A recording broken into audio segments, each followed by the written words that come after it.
di channel YouTube aku Lydia Dwi Aryani. Dan sebelum lanjut jangan lupa di like, komen, dan subscribe. Oke, pada video kali ini kita masih membahas mengenai teori sastra lagi. Dan teori sastra yang akan kita bahas kali ini yaitu teori intertekstual. Apa sih itu teori intertekstual? Oke, teori intertekstual yaitu mengkaji perubahan wujud sebuah karya sastra. Berubah bagaimana? Nah, maksudnya di sini yaitu mengkaji karya sastra yang diangkat menjadi bentuk karya lainnya, misalnya puisi yang dijadikan novel, atau novel yang dijadikan film, atau mungkin lagu yang dijadikan film, atau dari puisi dijadikan film. Nah, seperti itu. Dan yang kita lihat sekarang ini yang paling banyak pengaplikasian ini yaitu pada novel yang dijadikan film. Seperti pada video-video sebelumnya, dari sebuah teori sastra maka kita akan mengubah sebuah karya sastra. Nah, pada konten kali ini mengenai teori intertekstual kita akan mengubah sebuah karya sastra lagi, yakninya novel dan film 99 Cahaya di Langit Eropa. Ini merupakan sebuah novel bestseller karya Hanum Salsabila Rais dan Rangga Almahendra. Novel ini terbit pada tahun 2011, diterbitkan oleh Gramedia Pustaka Utama. Yang kemudian dari novel bestseller ini diangkat menjadi film oleh Maxima Picture pada tahun 2013, rilis untuk pertama kalinya di bioskop itu pada 29 November 2013, yang disutradarai oleh Guntur Suharjanto. Film ini sendiri menceritakan tentang kisah perjalanan Hanum Salsabila, perjalanan seorang Hanum yang mengikuti suaminya yang Rangga yang berkuliah mengambil S3 di Jerman, di Eropa, dan kemudian dia melaksanakan perjalanan di sana di 4 negara di Eropa. Nah, ini perjalanan yang menapaki sejarah Islam di negeri yang minoritas Islam. Ini yang bagi saya ini merupakan sebuah daya tarik dari film itu, di mana di Eropa itu sendiri minoritas Islam, tapi Hanum di sana menapaki sejarah-sejarah Islam. Nah, pertama kita mengkaji teori intertekstualnya yaitu alur. Alur pada film dan novel itu sedikit berbeda, di mana di novel itu alurnya campuran. Ada beberapa di mana Hanum itu flashback ketika dia berada di Eropa, tapi dia flashback merasa menggambarkan ketika dia berada di Indonesia, seperti ketika dia berada di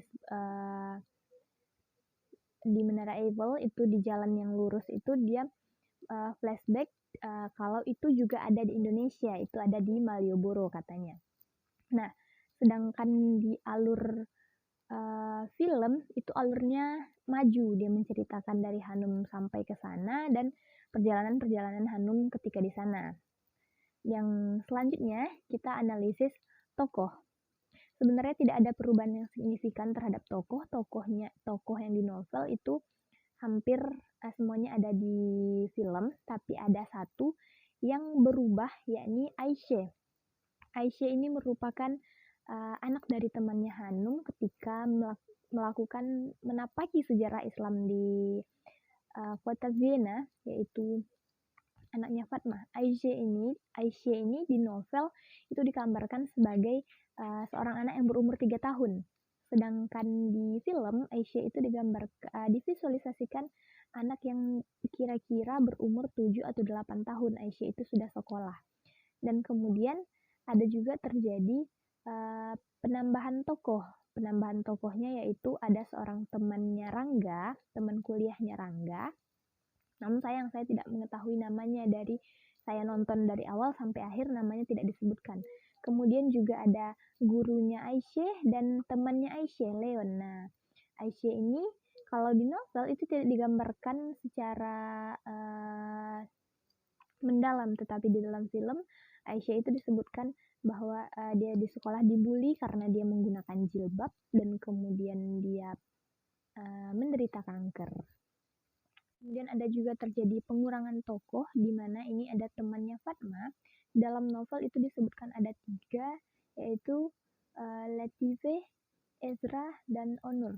Sedangkan di dalam film itu hanya ada 2, yaitu Latife dan Ezra. Nah, selanjutnya latar. Latar di film dan latar di novel itu ada sedikit perbedaan, di mana ada beberapa latar yang ada di novel itu tidak ada di film. Namun ada juga ada latar ada di film tetapi tidak ada di novel. Nah, ketika sebuah latar tempat atau peristiwa itu ditambah atau dirubah, maka sebuah adegan di situ juga akan berubah. Seperti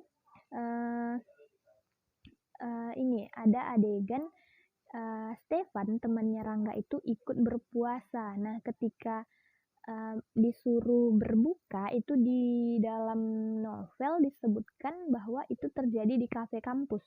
Sedangkan ketika adegan di dalam film itu mereka berbincang di pinggir jalan. Kemudian ada juga ketika Mariong dan Hanum jalan-jalan di Paris, Prancis. Nah, itu kalau di dalam novel itu mereka pergi lebih dari 2 tempat, sedangkan di dalam novel itu hanya 2 tempat.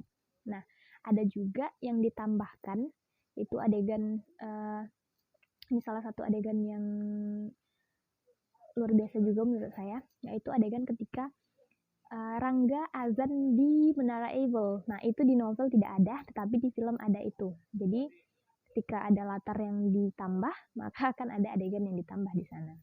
Nah, selanjutnya yang terakhir yaitu dari segi sudut pandang. Di novel, sudut pandang dalam novel itu menggunakan sudut pandang pertama. Nah, ini bisa langsung terlihat jelas dari teks-teks yang ditulis oleh pengarang, di mana menggunakan sudut pandang Hanum. Semuanya menggunakan sudut pandang Hanum. Sedangkan di dalam film ini tidak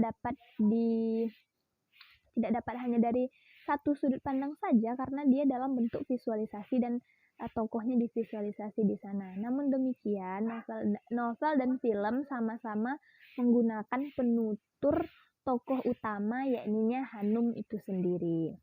Nah, itulah teori intertekstual pada novel dan film 99 Cahaya di Langit Eropa. Sebuah film yang sangat inspiratif dan sebuah film yang luar biasa. Oke, sekian dulu video kali ini. Terakhir jangan lupa di like, komen, dan subscribe, dan tunggu konten-konten selanjutnya. Bye-bye.